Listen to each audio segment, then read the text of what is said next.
And hello, it's me, that D-O-double-G, and it is here, the Absolute Football Podcast. You lucky people, you lucky people get to enjoy it with us. And thank you to everyone that is coming in. And as always, I am not alone, and I'm here with a dear friend of mine, and she gets knocked down, but she gets up again. You're never going to keep her down. She gets knocked down, but she gets up again. You're never going to keep her down. She gets knocked down, but she gets up again.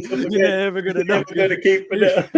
She gets knocked down, but she gets up again. You're never going to keep her down. She gets that. It is Hannah. I could go all night. Hannah, how are you this evening? What an absolute tune. I am great, Josh. How are you? I'm tub thumping. is what I am. And you will notice we have a special guest with us this evening, a super duper special guest.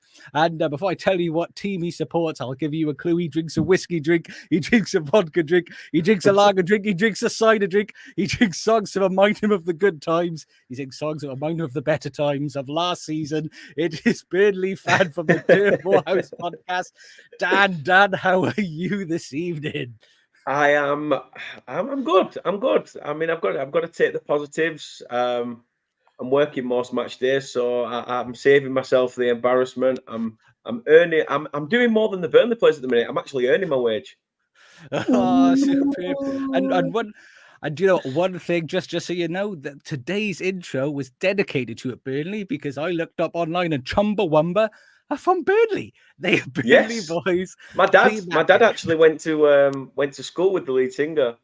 I thought you were going to say your dad is the lead singer. No. I say, oh no, he's going to have hated that.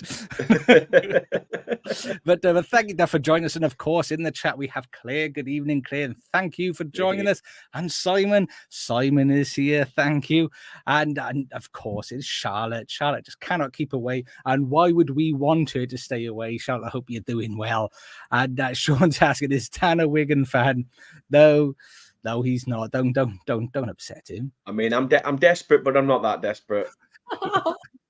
And Claire is preempting some of the podcasts on the great night of daft var, silly var. Some things never change, some things never do change, but the more things change, the more they stay the same.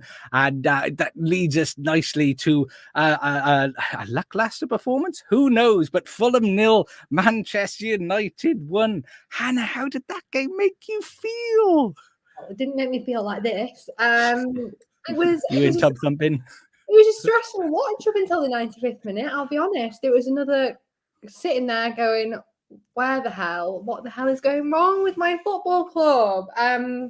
Yeah, it's actually really stressful because there's so many things that are wrong that, I mean, 7 episodes of this podcast, I'd not be able to explain all of them. So I'll just briefly go into it because I'll be here all night otherwise. I think the problem with us at the moment, I mean, clearly our attack, I don't know where our chances are coming from. Our defenders and midfielders are doing an absolutely fantastic job of keeping us somewhat in the Premier League, because if it wasn't for them, we'd be probably getting relegated. We've got 1 goal with all of our forwards, and that's Rashford in the Arsenal game, which is insane because our Arsenal game was the start of September. So I'm worried. I'll be really honest, I'm worried, but we're at the point of the season of where we're at in our form, that no matter how messy it is, no matter how scrappy it is, 3 points is 3 points, and you have to take that. Teams that are struggling at the moment would have to take that. I mean, even a point when we were getting into the extra time, I was like, we don't really deserve more than a point. I mean, I do think in a lot of the game we were the better team in regards to, like, our attack was better. I think at the moment Fulham are very lackluster in that regard. I think they really do miss Mitrovic. He's a massive miss. I think, you know, they'll be spending that Mitrovic money in January, and until then they're kind of just going to have to put up. But yeah, for us, for a team of our stature, for the amount of money we've spent, for our form last season, it is nothing short of regression. I can say that now. We're game week 11. We had a really tough week, so it was great to win. I mean, City and Newcastle 3-0 at home, both in a week. So I'm not going to say a win wasn't great, because a win was absolutely fantastic and we needed it. And like I say, 3 points is 3 points, Josh, but I'm just tired of looking at us and going, we play the crappiest football in the Premier League. We actually don't play good football. And it hurts me because we are Manchester United, and no matter how much everyone hates us, we're a massive, massive club, and we'll be way better than this. Way better than this. So, yeah, I'll take the win. Great. But I'm not happy. Well, evidently, I picked up you on that. And it must be, I mean, we had Sam, obviously, I don't know if you caught last week. Sam was, he had the brunt of it, the poor little lamb after the Man City game. That was not nice. But it's the same across the board. It seems to be the performances don't pick up. It's almost as if the results depend upon who it is that you're playing. And that must be hurtful. It is, and it's games like, I know you're going to laugh at this, Josh, but it's games like Anfield. That's in 6 weeks. Like, I'm not to be a fair weather fan, which this is the definition of, but I don't want to watch that game. Like, I know it probably won't be 7-0 again. I'll be absolutely buzzing if it's anything less than 6-0, to be honest.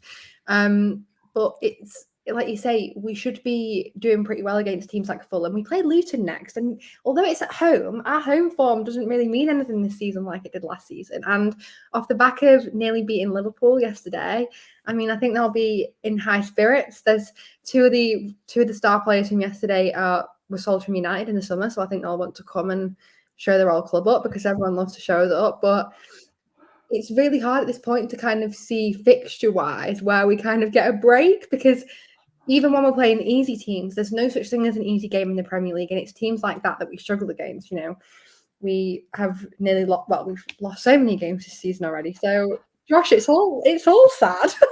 I know. It was the Sheffield. Was it Sheffield United game where you just got through? Am I thinking right? Is that a game you just managed?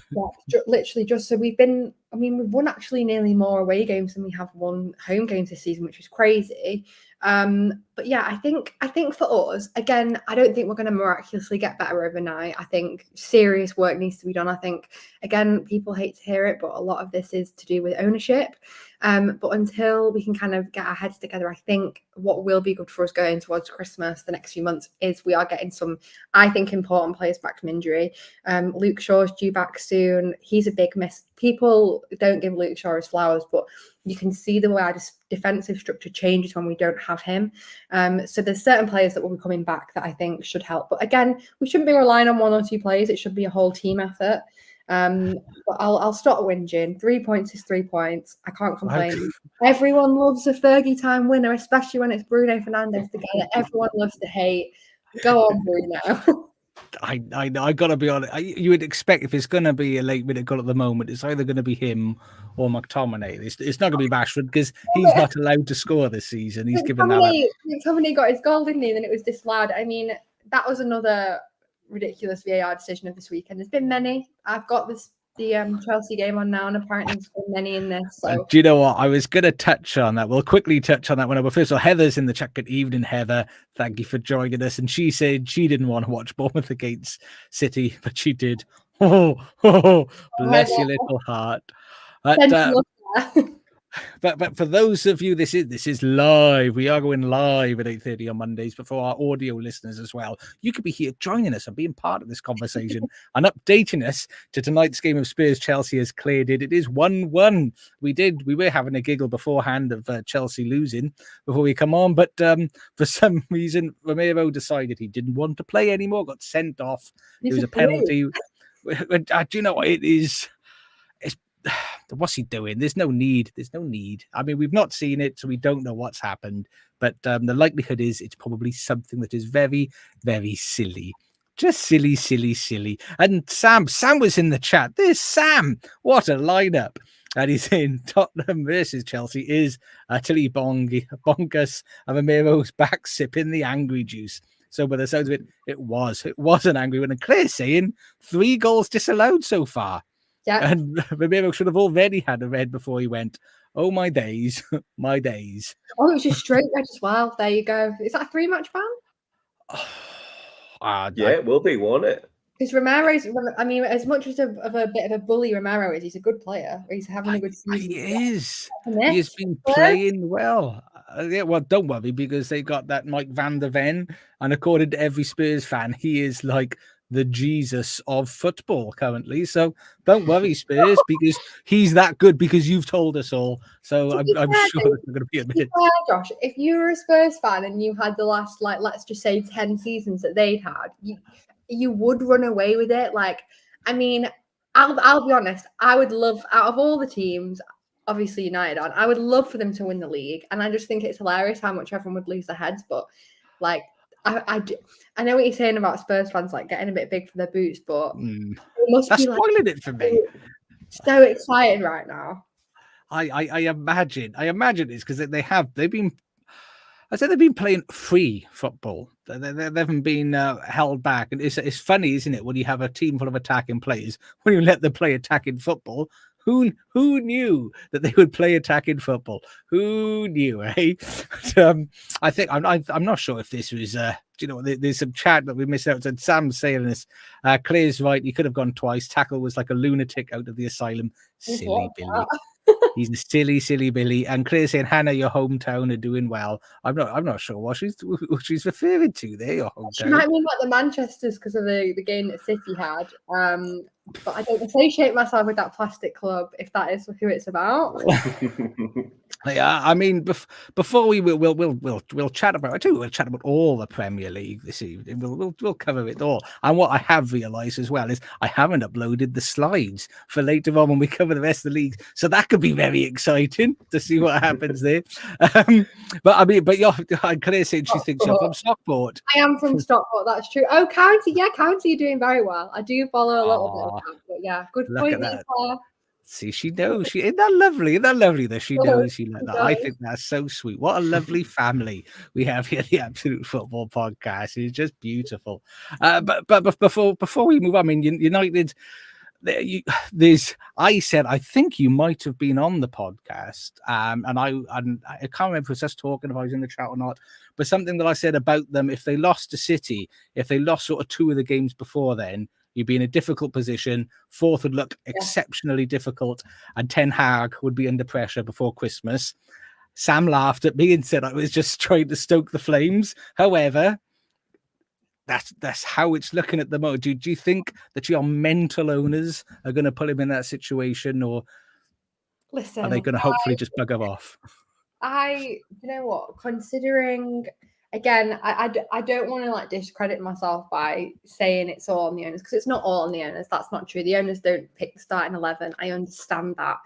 But considering everything he has going on with the club, whether it's on the pitch, off the pitch, press, rival fans, I don't know if anyone heard the Newcastle fans on Wednesday night, like getting screamed at that you're getting sacked in the morning. I know it's football. I understand it. But I want him to stay more than anything, and I want it to work. I really do, because again, I sound like a typical United fan. Sack him and you're not fixing the problem. You're just going to get another manager in who will have probably the cycle with Manchester United is first manager comes in, they usually have a really good first season, they always get top four. I mean, we got even better. We got a trophy, which was amazing. He did overperform last season.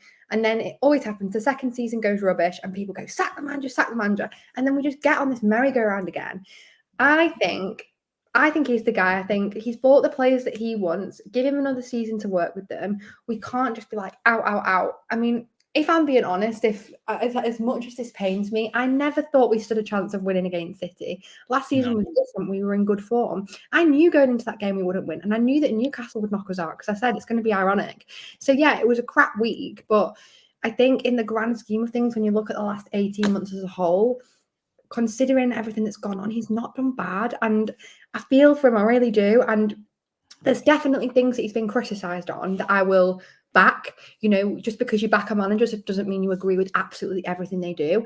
I think his in-game management is incredibly questionable at some points. I don't know at the moment why he's starting not Maguire over Varane. He's not letting Varane play at the moment, and I don't know why. We started Johnny Evans over him. I mean, yeah, Evans over Varane. There's things that I don't agree with. Same Johnny Evans who pinged a long ball forward and grabbed an assist at Turf Moor. I'm like, we should have been taking advantage of that. So yeah, where I'm up to, I can definitely disagree with some of his decision making for sure, But considering the amount of pressure he's under, I fully back him, and I'll give it at least until the end of the season for me personally. I think unless he does something absolutely horrendous, he stays until at least the end of the season. Just me. Yeah, I saw. I mean, you look at the teams that have had the most success in the league, which in reality is City and Liverpool. What do both of them have in common? Good managers who've been there for a long time. And both have managers that didn't win in their first season. And it's having that see-through that you need. And I just feel sorry for him because I sort of get the impression he's like, stuff here. Who are you going to play today, Eric? Don't matter, all of you. I'll tell you, oh, look, I got a centre back. Let's play him at left back. What about your full back? Leave him on the bench. He doesn't need to play. It's crazy. So, yeah. I fully get why people critique him, and I think we should critique him, of course. Like, he's the manager of Manchester United, but there's a line, and I think until he crosses that line with, if we were Chelsea, sorry, maybe if we had the season that they had last season, yeah, go for it. But you can't go from, oh my God, I'm Eric Ten Hag's biggest fan last season to now get him out. Like, give it a bit longer, guys.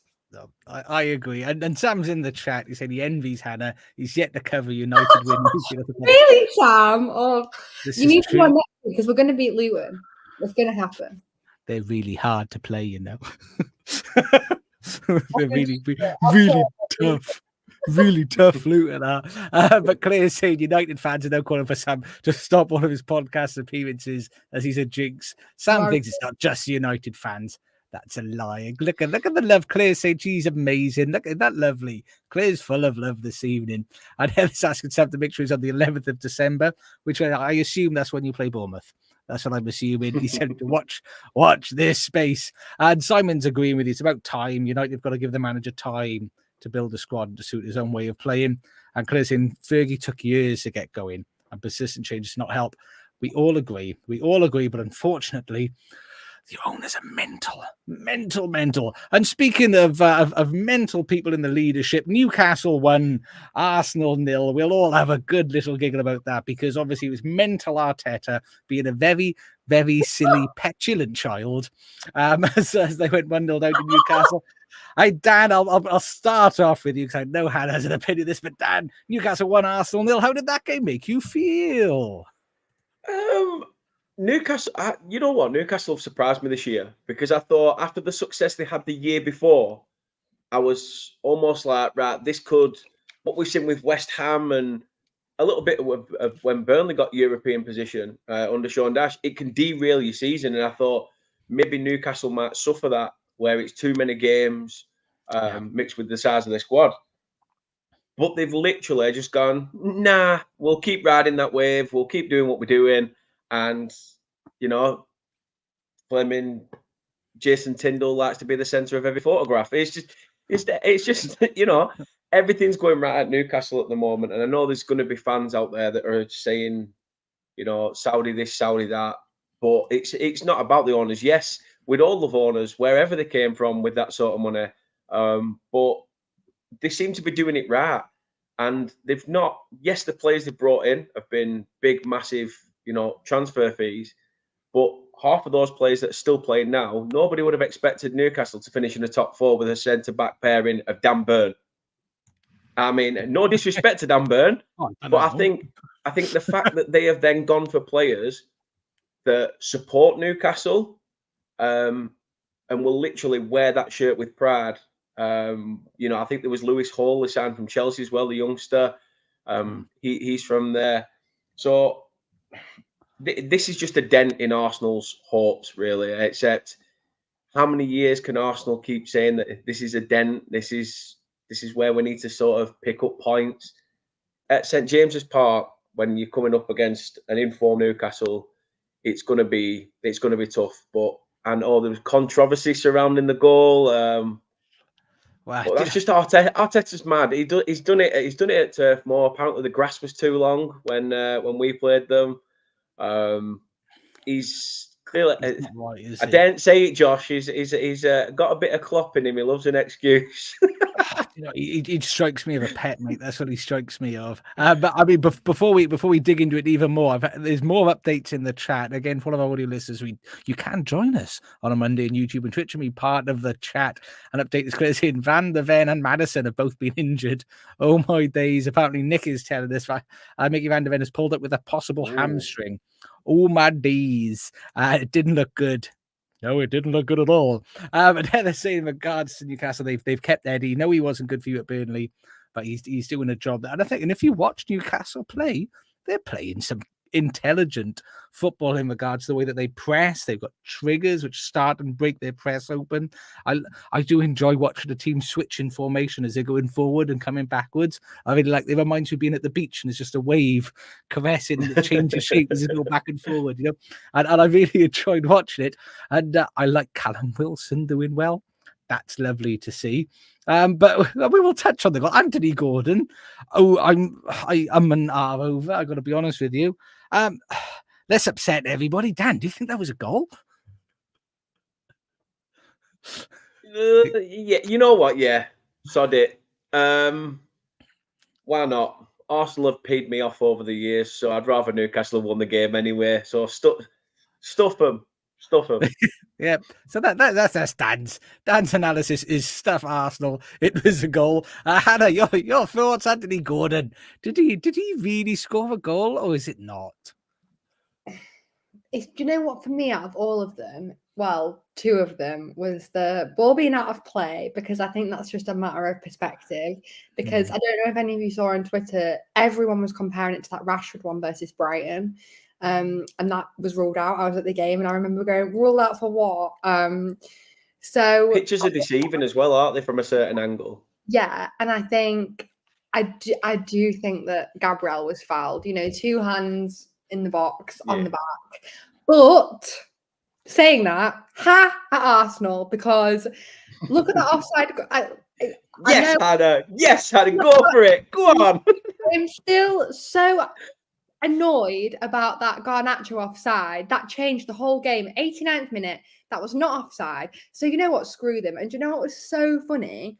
There's literally a clip of Mikel Arteta after that game saying, these officials are amazing and we need to be understanding and show some respect.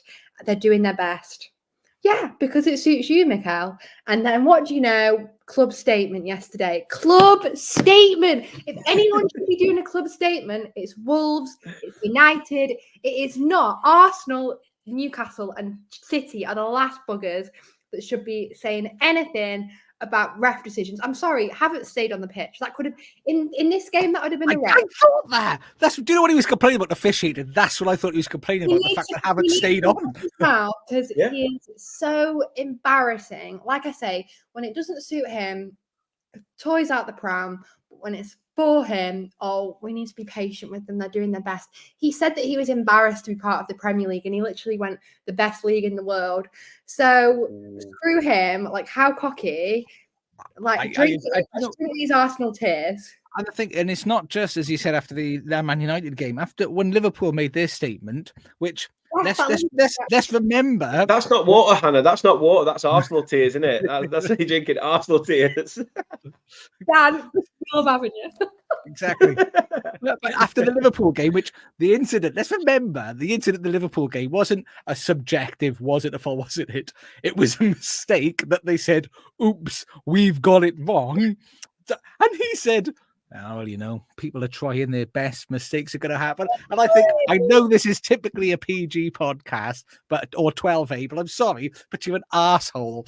And you deserve all bad that you can get from the footballing gods. You deserve it all because you're petulant, insolent, pathetic, immature, just, irritant. That's what he is, an irritant. If Arsenal, could say they continue really well and it does get to the summer, and there's a few points at the top, he will come back to this and go, do you remember that Newcastle game? And don't get me wrong, I'm not going to lie, I think Newcastle play good football. I probably hate them because I'm jealous and they've been relentless with us. I hate Newcastle. I think their fans are questionable. I just don't like them. But it's hilarious to see Mikel Arteta in a meltdown, like I say, because if he was, there's a lot of managers in the Premier League that complain, but I think they do it when they've got reason, and I don't think they do it in excess. He's always got something to say. He's always on the touchline. Again, I'm only saying this, but you've got managers like Kompany, you've got managers like Ten Hag. They've all been screwed by VAR this season, but they don't sit there and say, we lost that game because of this. How about, Mikel, you lost that game because you had 1 or 0 shots One on shot on target. That was the next point I was about to make. Target. So if they're the last club that need to be complaining, I think Arsenal didn't look great. It was a very like end-to-end game in regards to like tackles. They were playing quite dirty. Obviously, it was getting het up. But he can't sit there after Havertz didn't even get a red card and say that was. I mean, for anybody who didn't watch it, I think I'm trying to best to describe what Havertz did, but it wasn't because it wasn't a tackle. I think he ran like he's going to do the long jump so fast, and he jumped. He was clean off the air with these like scissor in his 2 legs, ready to just wipe the. I thought it was the most sensational thing I've ever seen to not get sent off. I just thought it is, and in reality, if he's a millisecond out, he's breaking 2 legs with that. And quite possibly fracturing his own pelvis as he's taking this guy's kneecaps to his goal, which is how high it was. It was just unbelievable. But yes, we all thoroughly enjoyed Arteta embarrassing himself, making a fool out of himself, which was just wonderful. It was wonderful to see. And it was. I think a lot of people, as a Liverpool fan, obviously, I've got a lot of people saying, "Oh, well, Klopp said this." Again, it's not apples with apples. Bear in mind, because Klopp didn't come out immediately after the game and say, "This is disgusting. We want to replay immediately." And he didn't say that until somebody said to him about it. But then immediately after the game, he spoke negatively about it because there was legitimate, clear mistake, not a subjective decisions. Yeah, they were clear things that happened that shouldn't have happened, and so you can't compare the two, but. It is childish. It's childish. It's petulant. It's pathetic. It's immature, and it's irresponsible as a manager and as a club to behave that way over subjective decisions, because that is pressure. Then it's so funny though the subjective thing. Did you hear? I don't know if you watched the United game, but they said with that offside, they were like, "This is a subjective offside." Yeah, what's a subjective offside? What does that mean? What does that even mean? Like a clear and obvious error is the black and white of it. Is that a clear and obvious error? No. Allow the goal. So the whole subjective thing that's just creeped in this season is crap. Sorry. Yeah, no, it is. I totally agree. Couldn't agree more. I mean, the incident down at Bournemouth the other week, when G. Rodriguez could have had a dying-minute equaliser, and it goes on for like God knows how many minutes, and you just sat there thinking, right, if it gets to this point, you just think benefit to the striker, give the goal. You can't be taking the mick. So 1 minute they're showing a line, it's onside. Then they went and created another line, he's offside. Oh, we'll just go with that one. Sod it. Let's flip a coin, heads or tails. Which one are we going to? Are we going to pee him off, or we're going to give him it? Which one's easiest? Yeah. It's Burnley. Let's just go against them. They're just looking at Reece James getting a red now as well. Do you know what? I was just going to say in the chat, it looks like this Spurs-Chelsea game, I wish we could live stream it somehow. Because Sam said there's almost a fight. Literally anything could happen. Colwell just gone. I don't know what Claire means by that. But she's saying Reece James elbowing someone in the face. Looks like he swung his arm into it. It was finally half-time. I'm trying to see if there's any more chat. Tell me what the hell is going on. This sounds like the wildest game of football. Sounds more excited than the Fury fight anyway. Put it that way. Didn't take much that. Well, no. At least there were a lot of hugging in that, not this.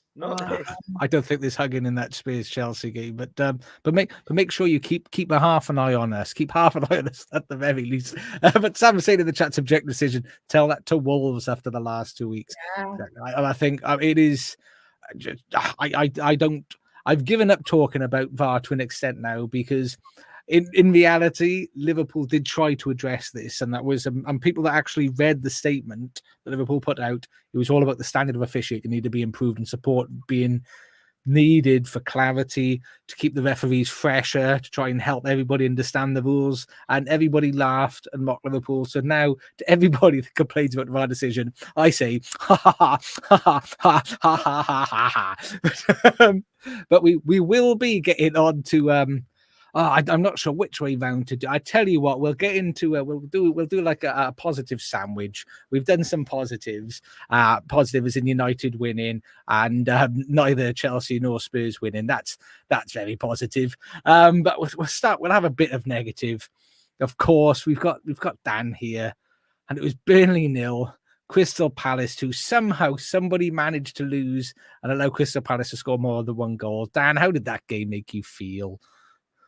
I was at a wedding, so it was easy enough to sort of just, to be honest, the guy who was getting married was up doing his speech. So the groom's up doing his speech, and I'm just there going, 1-0 sort of thing. Background is just like, so it's now on to my beautiful wife. Oh God! So that was quite interesting. But yeah, we obviously, from what Palace fans said, we were the better team between the two sides in that game. Watching the highlights back, I think there's more highlights for us than there is them. We just keep making silly mistakes. Our defenders keeping the ball a little bit too much, losing it.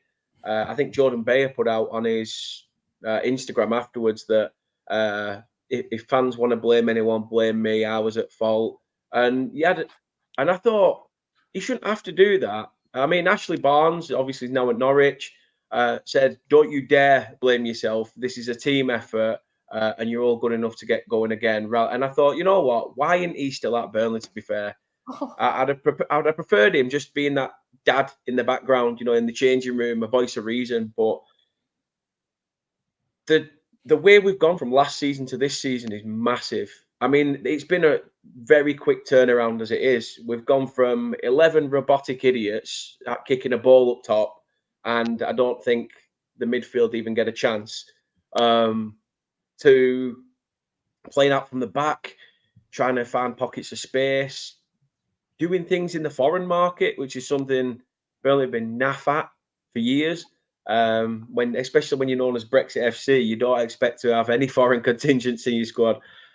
So it's good to see that we've gone with this young approach. But for me, it's too young. It's the Premier League. They'll get found out very quickly. There's a naivety to it.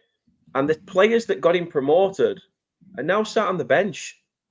And I'm just like, why? Anas Sarori, Manuel Benson, these players that were literally getting you points week in, week out. Muric came into his own. And because you spend 19 million on a keeper who, I'm sorry, is only League One proven, and has shown many, mistakes. He has made some good saves as well, don't get me wrong. But it's a completely different ball game. He's jumped up 2 divisions. He's still very young. In terms of goalkeeping, James Trafford is practically a baby age-wise. So I've got to look at the Championship season. It took us a good 10 to 12 games before we finally started seeing some team cohesion, getting results. I think the wake-up call was that 5-2 loss to Sheffield United. And then we started to think, all right, let's lace up our boots. We've got to go. But Company came in with a 2 to 3 year plan of bringing in a young squad and then getting promoted. So for him to then get promoted at the first time of asking, it's almost like, right, we're a little bit ahead of where we wanted to be. Fans are starting to get on Company's back. I think that's wrong, completely wrong. I think he will get it right. I think some people are very short-minded. Let's not forget, Sean Dyche took us down, got us promoted, and the season after that, we were playing European football. So it's not always doom and gloom. I think it goes back to what you said, Hannah, about, with Ten Hag. There can be so much change within a club that it just disrupts harmony. If the players were coming out and saying this, like, oh, the manager's, tactically getting it wrong, it's this and that, there's, little murmurs coming out from the club that players are in uproar, you'd understand. But the players believe in him. It's just that fans need to believe in the manager as well. Like I said, the inexperience may cost us this season. Is that going to be a good thing for Burnley when I've never seen Burnley spend over 10 bob, let alone 100 million? So I'm like, who's robbed a bank for that? It's madness, is football, and I'm scared for this season for where we'll end up. But you know what? Let's just enjoy it. 17th and above, you've got to be real to the situation. Dan, can I just ask you? This might be a stupid question. I'm just genuinely like curious to know because, like Burnley, like it's not like you've not been in the Premier League before. Like you're either top in the Championship or you're in the Premier League. To you, I know last season would have been amazing because you got promoted, but do you prefer watching your team in the Premier League or in the Championship? I'd probably say in the Championship, and I'm not just saying that based on the success. Yeah. I think it's weird. I thought we'd have been played a lot better this year because in the Premier League, you sort of got a little bit more space and a little bit more time on the ball, where in the Championship, everyone's at your ankles before you've even, received the ball. So I thought, a season of that, we'll be able to sort of slow it down in the Prem, but still try and work these, one-touch passes. But yeah, I'd have snapped your hand off. As soon as we got promoted, I was like, yes, back in the big time, get in, shoot VAR. So I was just like, no, we're just going to get done over every week. And I think a few people would say that though. People look at relegation and think it's such a negative thing. But look at how much change we had. Leicester fans, I think, were, they were being told, they could be the next Burnley sort of thing and go on a successful run in the Championship. And their fans were like, nah, we won't do that. But they seem to be, apart from that Leeds defeat. But, I'm sure they'll be like, nah, forget about that. Leeds and Leicester will be back up in no time. Yeah, exactly. It's just, football's a funny game. And at the moment, I think until we start to get it right, we've got a lot of young players. I think January is going to be massive.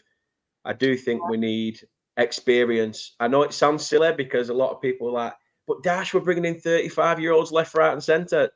Yeah. And how many years did he keep us in the Premier League? Let's not forget this. Let's not forget sometimes, even if they're not making, getting game time, they've been there, they've done that, they've took the hard knocks. So even just that voice of reason is something. I think that's one of the reasons we used to have Joe Hart, because he was such a disciplinarian, would say it as it is. I just hope that I don't want us to lose company, because if we did lose company, I think who'd want to play for Burnley? I won't lie to you. I mean, it's like we always say, it's a poop hole, but it's our poop hole. You know what I mean? So it's without company, the players won't be attracted to Burnley Football Club. So it's almost, I don't know whether I'm sort of doing my club a bit of injustices here by saying Burnley needs Vincent Kompany to thrive, really. Otherwise, they won't come. It sounds really disrespectful to my club. I agree with you, because, I mean, I would say when Liverpool, before we got Klopp, I was at the stage where you sort of think, who's going to come? And without that, and I think Klopp was being a big focal point of getting the right players in at Liverpool. So I don't think it's doing a disservice. You actually promoting your manager. I mean, there's lots of chat lots of comments in the chat. So we aren't disregarding you. Clearly saying you're making a hope she never sees her team in the Prem. Heather agrees it was 100% much more fun in the Championship. Although Simon would love to see Coventry back in the Premier League again. I just quickly as a sidebar, because we'll come back to Burnley in a moment, but Nick was giving us an update on the Spurs-Chelsea game. 3 yellows for Spurs, 1 red for Romero. Maddison off injured, 2 yellows for 2 yellows for Chelsea, and 1 offside for Spurs and 2 disallowed goals for Chelsea, which makes it sound like a mental game.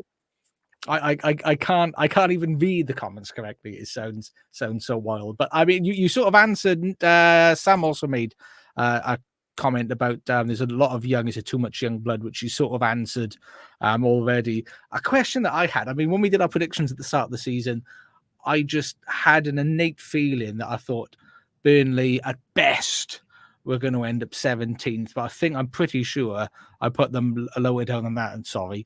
But my reason being is I think Vincent Kompany, obviously from the Pep school of thought, the way that he's been brought through there, and when I saw the way that they were playing in Burnley, I could see what he wanted to do, knowing who he is, that the fact that he's played for Pep, so he's going to have that arrogance, which you need, I think, to be successful. You need to have that level of arrogance. Yeah. I knew they weren't going to change their style of football, and they wouldn't have a good enough team, an experienced enough manager, or good enough players in order to do that, and he would be too stubborn to sort of adapt. And I think Lucas said it really well on the pod that we were on with Hannah 2 weeks ago, where the leap up defensively is quite tough, but the leap up attacking wise is even tougher. So for me, where you're trying to play across the back line, where you've got a back line that isn't a Premier League back line, and then relying on an attack which isn't a Premier League attack, for me, that was never going to work, and something needs to change, and he wasn't going to. Do you think he should stick to his principles and just try and ride out the storm, or make subtle tweaks that are needed to stay up so then you can go again next season? Subtle tweaks, without a doubt. I think Vincent Kompany needs to remember that we are just little Burnley. I think, yes, he's going in there with big hopes, big dreams, who knows what the future holds, but let's not go away from what we are, which is little Burnley in a big pond. And as much as we are trying to progress, Kompany needs to look at that ethos and think, I think the club have put an ethos out saying forever forward. And if that's the line, it's no wonder we're shipping goals left, right, and centre. So I don't. Something's got to give. I mean, I'll tell you something. I go back to the Burnley United game at Turf Moor. Luca Colio, I can't even say his name. Luca Colio. For me, what an accent to say that name. Great name, that. I love that name. It rolls off the tongue. It's like American, Italian, just math. What was his name? Sorry, Luca Colio. It's one of those that if it was said by the guy on X Factor, it'd be so much better. Luca Colio.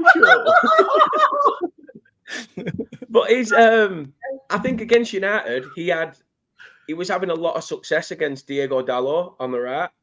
And then after about 15 minutes, Kompany shifted him to the left, and Reguilon just had him. Everything. Reguilon just cut Luca's game out. I'll just go Luca now. It's easier. But he just cut his game out. And I'm just thinking, why have you done that? Why have you alienated this player's game who was having probably a really successful time there? Why have you done that? We're trying to match teams as well. I think you can see that as soon as we start the game, it's a case of, oh yeah, look at Burnley trying to match Manchester City. Look at Burnley trying to match, this, that, and whatever. It's this, like I'm saying, we need to remember we're just little Burnley. We're going to have to do the hard stuff. That's why Dash came in the first place. Eddie Howe was good at sending us on the attack, but defensively, we couldn't do anything for love nor money. And Vincent Kompany now has to find that right balance. I think not signing a left back was massive as well. Having only Charlie Taylor there, who, out of all the old guard that was still at Burnley, he was the one who didn't really adapt to Kompany's style. I'd have to say this season he has a little bit more, but time will tell. Time will tell. I was going to say time is a healer, but I'm like, yay, match day. Match day. I know it's that, you get that like, not in your stomach, like, do I really want to watch it? Do I really want to do that? Do I have to do? It's like I'm doing a watch along this weekend, coming for the Arsenal game, and I'm like, do I put myself through it again? Really? No, it's at the Emirates. I'd like some words of encouragement there, Dan, but yeah, I might cover the first 10 minutes and then see how we get on. I almost think, though, that's the sort of game you could do something in. Yeah, because Arteta's mental, obviously, and they both got the same sort of ethos, so they're both going to go the same way.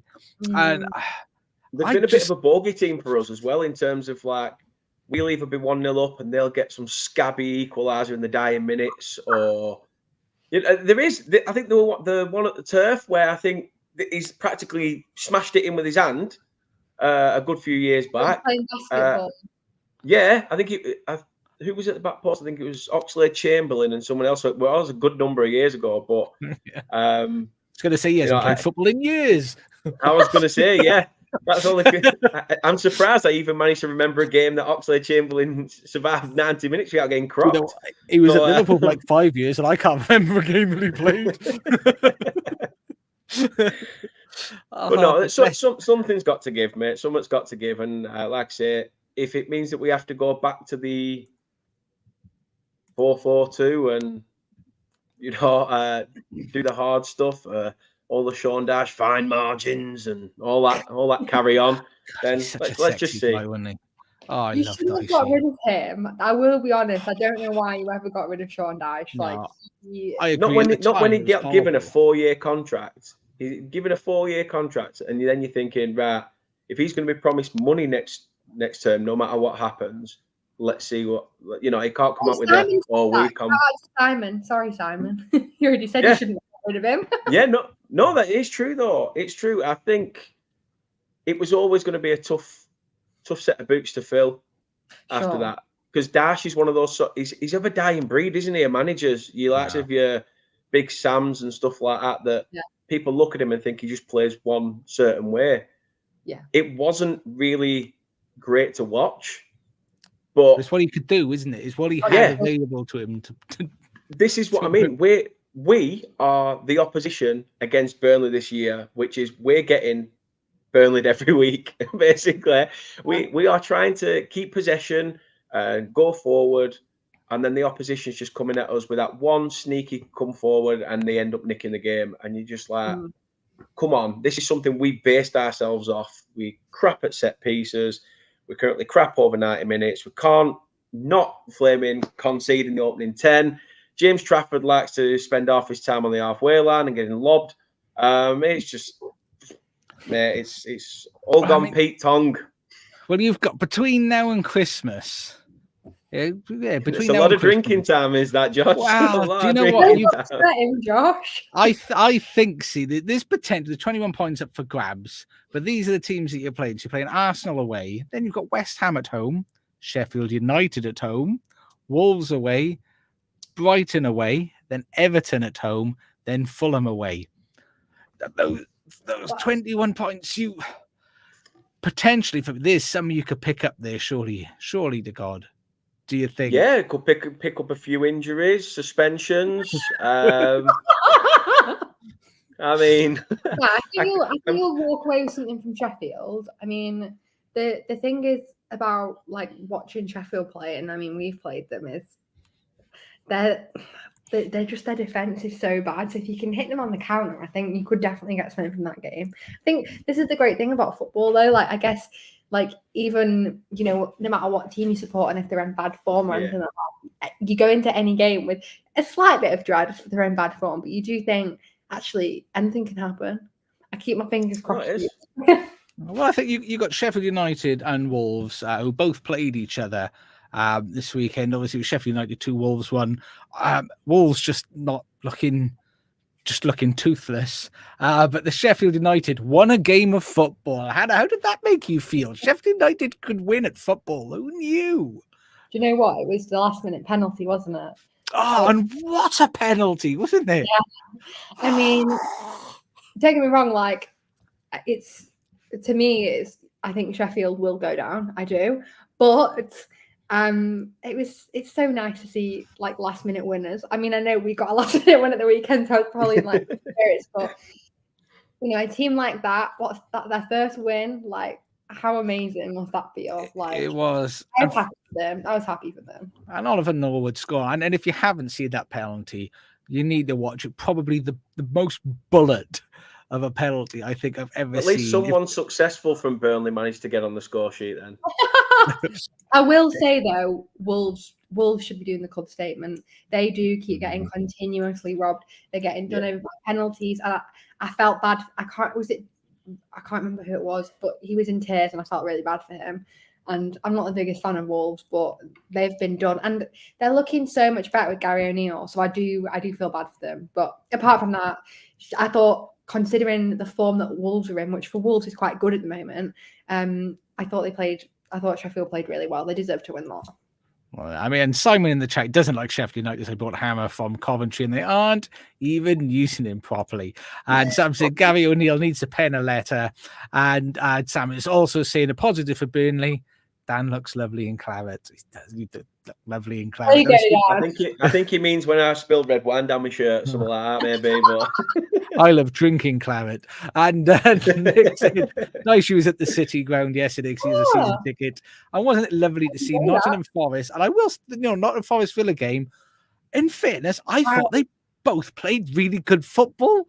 Yeah. What an enjoyable game of football. And even though it wasn't even in regards to possession, I thought in the chances that they created, that the opportunities that they had was just fabulous. Wonderful game of football. They were Nottingham Forest 2, Aston Villa 0. Now, I am going to attempt to bring some slides up so we can round off this section because I meant to do it before the pod and I forgot. This is what happens when I don't have Sam or Charlotte holding me in. Hannah's just too lovely to say anything to me. Just lets me do just anything. Freestyle. That's all it is. That's what you say, Josh. It's a freestyle. Yeah, exactly. I just come in and it's loading, it's trying. And are these the right slides? They do show. Let's get rid of that little logo in the top corner so we can all see what's happening. So we can all see what's going on. And it was, as we said, Nottingham Forest beat Aston Villa 2-0 in a fabulous game of football. Luton did. Well done, Luton, for drawing with Liverpool. Josh, how did that make you feel? Do you know what? I'm never upset when we go a goal down because I'm just used to it now. That's what happens. You do concede, you always bring it back. I'll give you that. That's our thing. Our thing's conceding the goal. I get nervous when we go ahead. That's what unnerves me. When we've scored first, I think I'm looking at the wrong game. But I got to be. I was agitated because it's such a Liverpool thing to do. Is to have a cracking game last week and then go to Luton and have Nunes have 8,000 shots. And that one across the face of goal. What happened there? He's just got no composure, is he? The poor lad. If he gets a chance to think, that's his problem. If he didn't have to think, never engage brain, he'd fire him off. Cut his man bun off. He'd have had more stability then. He's being pulled back by the bobble in his hair. That's what it is. It's the weight. Do you know what? Broad shoulders. The thing that annoys me about Nunes is actually nothing to do with him. It's that every time I think of Darwin Nunes, I just think of that idiot in that song. That Darwin Nunes. Oh my God. Every time. That guy. But yeah, apart from that, I mean, he's naturally a great player and he's got you out of some situations in the last few weeks. So it's one of them you can't pile on. All contributions are, I think, one of the top 3 in the Premier League. Yeah, he's good. So he's just got no composure. I mean, he's still young, and I'm happy to work with him. But I felt sorry for Trent Alexander-Arnold because he was sending these amazing balls in. He could have had 7 assists in that. And Nunes just spank him everywhere. He's exploding, just left right. It's like he's seeing like a bird in the stadium. The ball comes and goes, "Oh shit, look, Piggin!" And he's just spanking it everywhere. Bless his little heart, but he keeps trying. He's like the little engine that could, isn't he? He's like the little engine that could. Oh my God! Tottenham have had another red card. They're down to 9 men. Oh my Oprah fruit days! I just see what is going on there. He got another yellow. Silly Spurs. Silly. Is it still 1-1 because Google scores is out? I actually don't want this to happen because I want them to win the league. But this is where Spurs collapse. No Maddison, no Van der Ven. Now you've got Udogie and Romero. Romero suspended for 3 games. This is where they fall apart. I think. Arise, Sir Eric Dyer. Do you know what? Eric Dyer, right? You might not agree with me with this. I don't know what it is. He just gives me the exact same energy as Harry Maguire. He gives me the same vibes. Sometimes actually quite good, but a lot of the time quite crap. Yeah, I was going to say you can he's one of them that he has like one good game in 20, and then you're like, oh my God, did you see that performance by Dyer? Yeah. Because every other performance is exactly how his last name is. Dyer. Completely. And everyone's like, he's amazing. And I'm like, he's been good. But have you not also remembered all the own goals that he scored? Well, Heather's expressing some emotion for Eric Dyer, which sexy Eric I'd Dyer. rather put my trust in Eric Cartman than Eric Dyer. So funny. Oh my days! So if you are following that, Spurs are still drawing though. So I'm not going to say come on Chelsea because that's just silly. But their win probability is 72% according to Google at the moment. Do you know what? If Chelsea don't win this now, it's even more reason to laugh at them. If you can't beat a 9-man team, go to back down to 12. You go, guys. Well, and apparently Sam's in the chat. Chelsea just missed a City. Sorry, Miss Jackson. Woo! Nicholas isn't for real. He apologized a million times. He didn't make your daughter cry, but he can't finish his dinner, let alone an opportunity.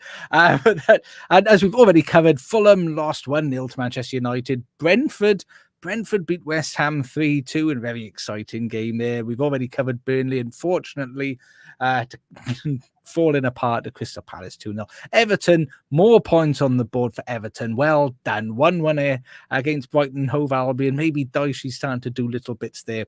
I'm sorry, Heather, but Manchester City just decimated Bournemouth 6-1. Bournemouth's game plan: let's hurt Haaland. Let's take Haaland out of the game. They forgot there were 10 other players who are frightfully good, and they lost 6-1 there. Sheffield United, as we already said, 2-1 against Wolverhampton Wanderers, who just dreadful. And Newcastle United embarrassed Arsenal as Arteta embarrassed himself and managers all across the globe. And of course, then the table, obviously Man City is spoiling it for everybody, top on 27 points at the moment. Tottenham Hotspur are second. They are also have 27 points at the moment, but that could change. Who knows? Heather was saying she was at the game. It was a long drive home. That's your own fault for going to Man City away. That was silly. Oh, Heather, you went to the Etihad. There was probably about 500 spare seats, so probably more. They needed atmosphere. They needed atmosphere there, so they need the away fans. Liverpool there weren't that many empty seats because there were a lot of people hiding behind them after the fourth. I can't remember I think it was the fourth goal. Someone posted the clip on Twitter, and I was watching it, and I was like, I know you're a bit of a bitter United fan, Han, but oh my god, our away end at Fulham was louder than the Etihad. I was watching it like, you just scored a goal. The crowd just went. They were just like, it's like, I know you're used to it with your soulless plastic club, but where's the excitement? So I left in 09. I was going to say, Nick's just put in the chat something I didn't know of. For his second goal was a perfect tribute to Adam Johnson, the hockey player, the Nottingham Panthers player who died, scored by Oriel Mangala. I hope I haven't said that incorrectly. Was that the long range-ish ball, like edge of the box spanking one? I think so. Yeah, I think it was. I'm sure the chat will correct us if not, but I think so. Well, that was sad. Obviously, seeing Adam Johnson, the hockey player. Oh no, that was Olaena. Olaena. God, we've got so much going on the chat all the time. In Man City, the announcer was trying to start a chant off. Or they try really hard. In fairness, I went to see City play in the Champions League, and God, they try hard to create an atmosphere. Everyone, I've never seen a light show quite like it, and music pumped in, and is everything there. This is it. This is what I can't stand about them. Like, you've literally just had the best season of your entire history, and you're giving out tickets on uni days for 70% off. Like, what? Like, this is what I mean. Just the problem is, all of their fans are either from the Middle East or Chelsea. About 5 of them, so they can't fill a stadium like that. It is tough, bless them, but unfortunately they still top our league because they've got lots of money. But Liverpool are still in third position, only 3 points behind, they say. So it's a long season to go yet. I still don't judge the table until about 13-14 games, so we shall see. Aston Villa is still in 5th, as Charlotte predicted, with Newcastle in 6th, and Man United, where is that? 8th. That is in 8th position. And Chelsea, shall we see where Chelsea is? 13th, although they will edge themselves up to 12th which is round about their level. That's where they are at the moment. And Luton are in 17th. Charlotte pegged Luton to stay up. That could be the success story of the season, followed by Bournemouth and Burnley and Sheffield United. It's very sad down the bottom there. But that takes us on to La Liga time. And Sam has sent this over because Sam is a diligent little good egg. And he tells me this is, I will caveat by saying I did do this table sort of midday yesterday because Spanish football doesn't finish until late into the night. And I don't want to be spending all of my evenings creating graphics, although I do love this podcast, but I like to play on my Xbox. So this will be a little bit out, but fortunately Sam has the notes to bring us up to date because he says the story of Spain continues. Watch out, La Liga, because Girona virus is sweeping through the league. My Girona, not your Girona, but our Girona are top of the league. Viva España! They were 1-2 down away at Osasuna with 2 goals from man's name I can't say, Budimir, before 3 goals in the last 20 minutes from, oh my God, Artem Dovbek with his 6th of the season. Victor Tazganov. Name, there's a man, and then another man also scored in the match in Girona's favour, putting them at the top. Sam's done this for his own entertainment, Josh. I'm telling you now. There's names and words there that I cannot read. He's put them top of the arbol, which is Spanish for tree, which the accent obviously did it a lot of justice. Putting a bit more of spotlight on Girona, their key stars this season have been midfielder Alex Garcia, as well as Dovbek, but young winner Savio, a 19-year-old Brazilian with 3 goals and 4 assists in his first La Liga season. He's owned by the City football group, Yawn, though, so watch this space with his future may lie. Girona also have the one and only Daley Blind at centre-back with ex-Tottenham and Southampton keeper Paulo Gazzaniga in goals. Super. They went top as Real Madrid failed to score at home to Rayo Vallecano as they failed to convert any of their 22 attempts on goal in a stalemate. Vallecano proving a tough nut to crack as they are now unbeaten in 9 matches. But Los Blancos do have a game in hand over the surprise leaders in the table. I'm not sure if you saw, I think as well, Jude Bellingham dislocated a shoulder, I believe. In that, I'm not 100% sure though. And Real Sociedad versus Barcelona saw Xavi's boys leave it late as Ronald Arejo, the 4th most famous from Ronald behind Koeman, De Boer, and McDonald, headed in an injury time winner. Originally flagged offside, the Spanish VAR actually proved useful as it correctly overturned the decision. And it turns out that in Spain, they actually can draw straight lines on their VAR. CEPGMOL, it's not that difficult. Atletico Madrid have been closing the gap nicely, but dropped their clanger away at Las Palmas, losing 2-1. He puts the numbers the right way round as to whether they're playing home and away, and it's really confusing because it says 1-2, with their opponents climbing nicely to the top half of the table. After watching the Beckham documentary last week, my 1998 lack of sympathy for Simeone is back, so never mind Diego. Betis blasted into 6th place with a 2-0 victory over Mallorca as Atletico Bilbao saw off Villarreal away from home 3-2 with a goal from Ruiz de Galarreta Williams. No, it wasn't Venus Williams and Serena Williams, but Nico Williams and Inkai Williams, bringing out that famous Spanish phrase I just made up: 2 Williams on the score sheet is better than a Williams in the hand. This is very true. Well, Spanish saying. Elsewhere, Almira. Or if you were saying off camera, Josh, in your DMs. And if you would like a little bit of absolute football after dark, then this is banner today, Josh. There's always banner. It's just shocking. This is usually what happens when Sam or Charlotte aren't here. It goes all rogue. Although if you want rogue podcasts on Thursdays at 8:30, the Absolutely Lower League podcast on this very channel. That is a rogue podcast, but thoroughly entertaining. But it's still in La Liga. Elsewhere, Almira continues to be rubbish as they lost 1. He's done it again, 0-1 to There's a Granada remain in the relegation zone after losing to Valencia 0-1.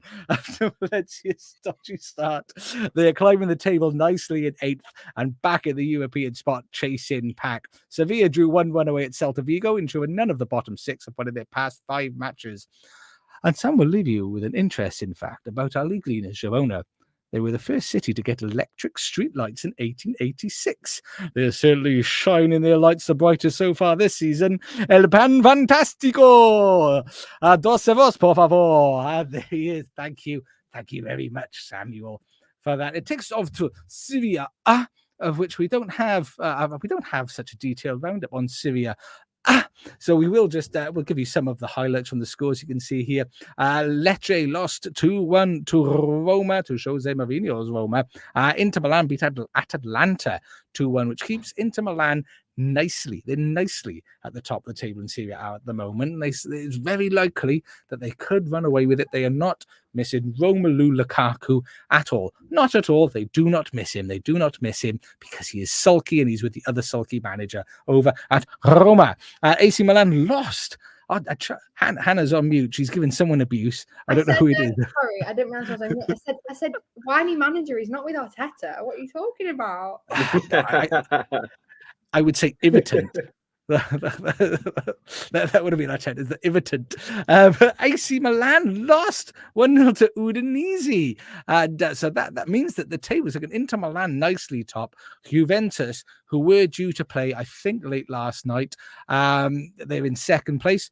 They could be even higher. Who knows? They won 1-0 against Fiorentina. So they could be. They're still second, but they're 26 points this time. Isn't that exciting? AC Milan are third on 22 points. Napoli are fourth. Last season's winners, Napoli not doing as well. They are sitting. They beat the team whose name I cannot say, and I wish Charlotte was here because her pronunciation of Italian Serie A teams is mon magnifique. And but they are fourth. They are fourth on 21 points. And Atalanta are fifth on 19. And down the bottom is the team that I cannot say. 19th Empoli and then 18th Verona. I hope that's the right way to say it, but they are in 18th. And Cagliari have pulled themselves up to 17th. And it's very sad to see Udinese at 16th, a staple of anybody who has played Football Manager. They would have been a team you would have enjoyed managing many years ago. And to those of you that do play Football Manager, if you're watching this live, well done, because it is release day today, and that must have been awfully hard to tear yourself away unless we're in the background. What a perfect accompaniment to the background. But for the Scottish SPFL, Charlotte, the little angel, has indeed emailed me a write-up, and I struggled trying to put the table and the results together for this because they made no sense. There's been games got. If you look at the table, there's some teams on 10 games, some teams on 11, some teams on 12. What the hell is going on? I have no idea. Scotland, you crazy, crazy league. But apparently, the reason why I struggled is because Charlotte said it's a quiet week with only 3 games to speak of. So let's start with the most eventful game of the weekend, which has always had some very controversial wrestling and VAR decisions. Ross County 0, Celtic 3. As expected, top of the table, Celtic started very brightly. In the 5th minute, Liam Scales gave them an early lead, but referee David Munro blew his whistle for a foul and disallowed the goal. Celtic fans were livid with the decision, vocalising their frustrations. So the ref indicates to VAR that he wants to have a second look at it. Satisfied with the first decision, the goal is disallowed, and he strolls proudly back to the centre circle. Straight after the game got back underway, Ross County defender James Brown, not the singer, he could be the singer, although I don't think so. I'm pretty sure he's dead. He clattered a Celtic player, and with no hesitation from referee Monroe, Brown was booked. The game continued for a couple of minutes. All I can think of is James Brown songs in my head now. The referee stopped the game after receiving some information through his earpiece. A signal VAR. He had a quick look and then decides to overturn the book and upgrades it to a straight red. What an eventful start of the game, as that was only the first 10 minutes.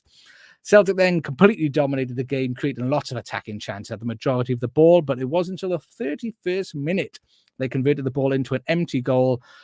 Medea, oh my God, laying it off for Haingu. Okay, Celtic celebrations were short-lived when Monroe signalled to VAR for the third time, and the goal was disallowed again for an offside in the build-up play. David Turnbull finally put the away side 1-0 up during stoppage time in the first half. Then Celtic went from strength to strength. Lewis Palmer getting the second, the 78th minute, and James Forrest getting the final goal just 5 minutes later. Celtic completely dominating the game with 78% possession and 39 goal attempts to Ross County's 3. You can definitely see why they are 8 points clear at the top of the table. Ross County a 10th on 10 points. Kilmarnock 1, Motherwell 0. Innes Cameron scored the only goal of the game to give Kilmarnock all 3 points in a well-deserved home win. They are now 4th on 16 points, only 2 points off St Mirren in 3rd. Motherwell are 9th on 11 points. Dundee 1, Livingston 0. A game that really does show no matter how many chances of possessions you have, it does come down to who scores goals. Livingston were the better team on the day and created more chances, looked like scoring, but it wasn't just their day. Dundee forward Luke McCowan scored the only goal of the game to snatch all 3 points for the home side. That win helped Dundee come up to 6, joint on plates with Hearts. Livingston, unfortunately, 11th, just 3 points clear of bottom place St Johnstone. And Nick's trying to help me with pronunciation. He's a good egg, Nick. Sal Nit Anna.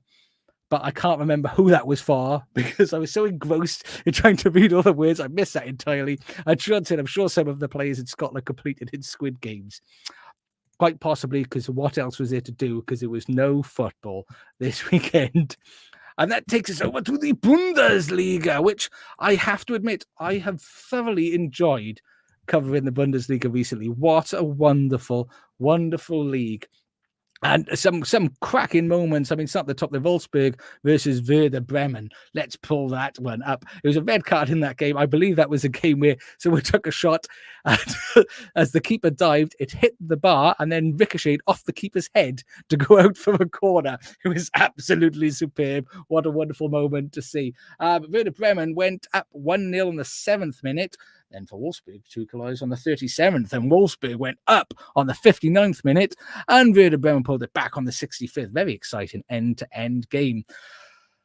And that takes us to Heidenheim and Stuttgart, which I didn't realise was actually a derby. Heidenheim versus Stuttgart is a derby. I didn't know, and Hannah and Dad are both nodding their heads, so they knew. So now I feel very foolish.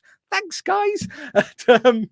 It was 0-0 for a good period of time until Stuttgart, without main striker Garassi, I believe he's out injured at the moment, they had a penalty, which they failed to convert. You think Mo Salah missing a penalty looked good? This one was a beauty. He skyrocketed out there, and then Heidenheim almost immediately took the lead to go 1-0, and then right towards the end of the game, made it 2-0 to upset Stuttgart for only their 3rd loss of the season.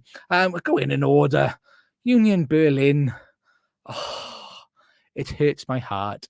I am so sad. League leaders this time last season. League leaders till like January, February last year. This is their 12th consecutive loss in all competitions. They haven't won a game in over 70 days, and they lost 3-0 to Eintracht Frankfurt. And it was so sad. I don't know if any of you have got kids or if any of you have been kids. At a school sports day, there's always that one little kid that wants to do the race. He wants to take part, but he can't run, and he just gets battered by all the other kids. Then he wants to do the obstacle course, but he can't move, and all the other kids just batter him. And you're thinking, oh no, the poor little lamb. And I can know and emphasize because that little child was me.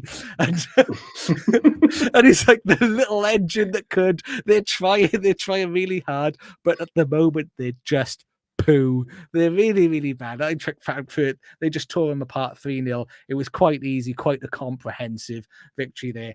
And it was very sad. But something that isn't very sad is I have just been reliably informed by my friend Sam. Chelsea have scored. Chelsea. No! I feel bad for Vicario. He's having the game of his absolute life, bless him. That's Do you know what, Spurs fans, this is why you don't get too arrogant. Because ordinarily, we'd all be rooting for you and we'd be really frustrated that Chelsea have just scored. But now, because of how you're behaving, we're all very happy about it. So let that be a lesson to you. Let that be a lesson. Indeed, but I'm not going to cover Cologne versus Augsburg because I just wasn't that interested. But Mans versus RB Leipzig, what a game! But Leipzig unable to get the victory. They went down to Mans, who picked up their first victory of the season, victory number 1, and it was well deserved. It was comprehensive. RB Leipzig playing a very high line throughout. Unable to finish. Timo Werner unable to finish. And there was a goal. There was a goal in the Bundesliga. I'm trying to remember which team it was for, because this was specially for you, Dan, actually. Which game was it? Hold on. I was thinking if there was anything from the Bundesliga that's Burnley, it's that Union Berlin. Like 12 losses. It's like flipping heck. It's coming worse than us. I remember why I haven't covered. It is coming. But a game that I like, I want to talk about purely simply because I like saying Borussia Gladbach. It is 3-3. They drew 3-3 with Freiburg. That was a very, very back and forth game. But another big game was Darmstadt versus a team which we all thought was called Bochum. They're not called Bochum. They're called Bochum, which I did not know until I was actually listening to the highlights instead of just watching. So Bochum beat Darmstadt 2-1. Another team I love to say the name of, Darmstadt. But the last two games, the two big games, of course, that we need to cover and talk about. Borussia Dortmund 0, Bayern Munich 4, and another hat-trick for Harry Kane. Another hat-trick. I believe he is on something like, out of 10 games, 14 goals. 14 goals out of 10 games. It could actually be, he was 11 at the start. Yeah, so 14 goals. As they just destroyed Borussia Dortmund. And Nick in the chat's telling us that Harry Kane is the first player to score 15 goals actually in the Bundesliga in 10 games with his third hat-trick. In fact, who's the mad old man who plays for Munich? Thomas Muller. Thomas Muller did joke to Harry Kane after the game, apparently, saying, your flat must look like it's shrinking with all of those match day balls. But it was, I mean, to be honest, story of Borussia Dortmund season, they've just been underwhelming throughout. Very poor. They've been a bit like the German Man United, if you like. They've scraped points together. I'm really sorry, Hannah. They've managed to scrape points together and win games by the skin of their teeth, but coming up against the German Man City, they did get obliterated.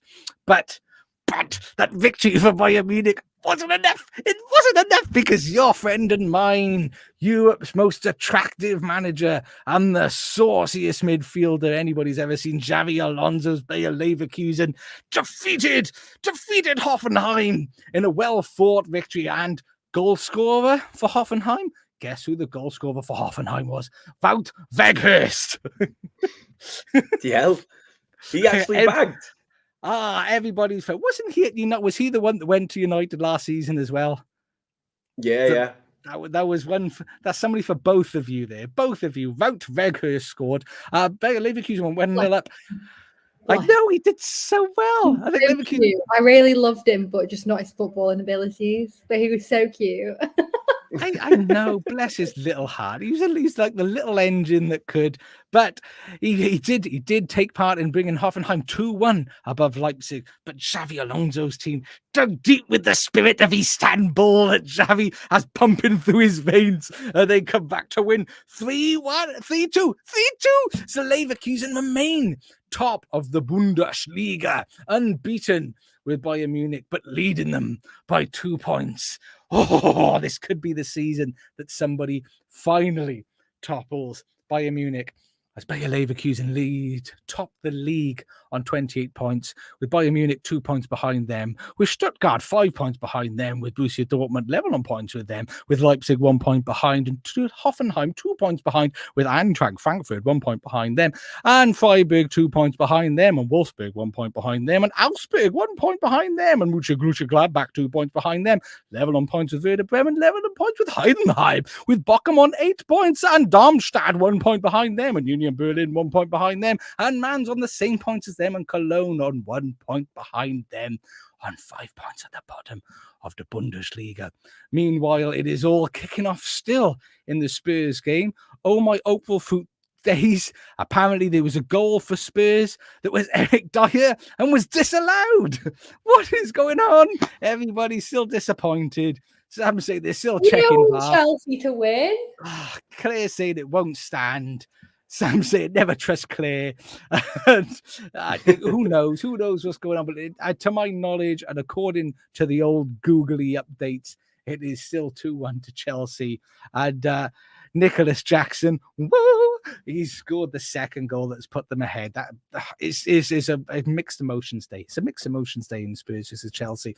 And that takes over to the Eredivisie, of which the main reason we're following is because Ajax are still rooted at the bottom despite winning a game of football. That's right. Ajax won their first game of the season against Heerenveen with their new manager, who I'm not sure if you saw last week, Hannah, but this might sort of set off alarm bells. So Ajax have brought in a temporary manager who's going to be a manager until the end of the season, and then he's going to go upstairs to become a technical director while they bring their new manager in.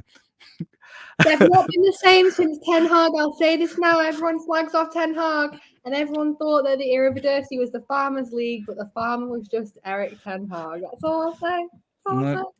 Yeah, and Ajax are now reaping what they sow. To keep the analogy going, I hope you like that. That was just off the cuff. What a team we have here. But they are rooted at the bottom of the Eredivisie on 5 points. 5 points. Dreadful.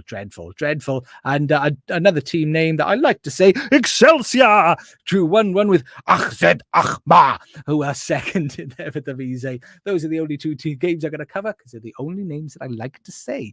It takes us over to Ligue 1, which I'm sorry, but Paris Saint-Germain just spoilt. They've just made this league crap. Nobody cares anymore because of you, Paris Saint-Germain. You've destroyed French football. You've destroyed their integrity. I hope you're proud of yourselves because nobody likes you. And they do lead Liga on 24 points, 1 point ahead of Monaco. The only interesting thing is Lyon are still rooted at the bottom. Lyon, bottom of Ligue 1 with 0 victories. 0. Bournemouth have done better. Sheffield United are doing better. Burnley are doing better. Feel bad about yourselves, Lyon. Feel ashamed.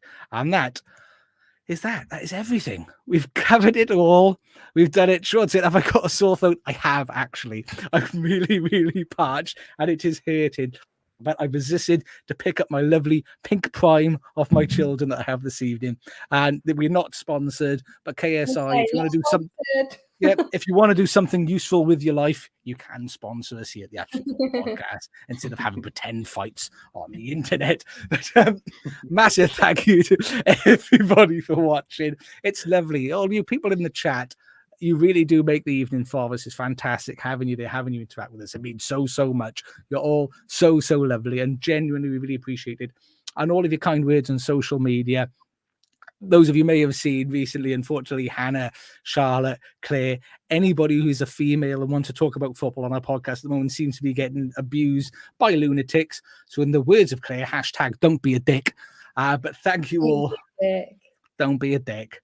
And thank you, everybody, for all of your kind words and support. We really do appreciate it. And a massive thank you for Dan. Dan, thank you for joining us last minute. Oh, thanks for having me. Asked to come on yesterday. It feels, I think this is the first pod, maybe the second at most that I've done with you, but you feel like part of the family already. And of course, people are going to want to follow you and they want to know, where are you? Where can they find you, Dan? Everywhere but OnlyFans. Like I say, it's just Twitter, X, whatever you want to call it.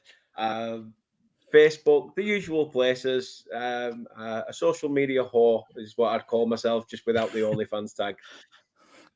It's superb. Before we move on, Hannah, interesting fact from Nick. Ajax's B team play in the second division in Holland. So if they get relegated, if they feel like off the bottom, Ajax B get promoted. Neither of them can get promoted. They'll be playing together. Isn't that brilliant? That is lovely. But Sam is saying Dan's Clarets OnlyFans is coming soon. He's getting the tight tops and a bottle of water. I'm leaving Sam in charge of it then. And Charlotte, thank you for your kind words very much. And it wasn't just me and Dan. It was Hannah, as always, one of the ever reliables to know everything about every game. I would struggle without people like you and Charlotte and Sam and Dan, people who actually are proactively doing things to help us out. Hannah, where can people find you and share their lovely, kind words? I'd love some lovely kind words on Twitter, because at the moment it's a bit of a cesspit. But if you bring your lovely selves over to my page, I'll appreciate it. It's just at United Han. But thank you for having me, Josh. It's always amazing to be on. I love it. You know I do. It's always a pleasure having you here and in the chat. Sean saying cheers for good night, guys. I'm looking forward to Thursday with the absolutely lower league team. And yes, of course. Wow.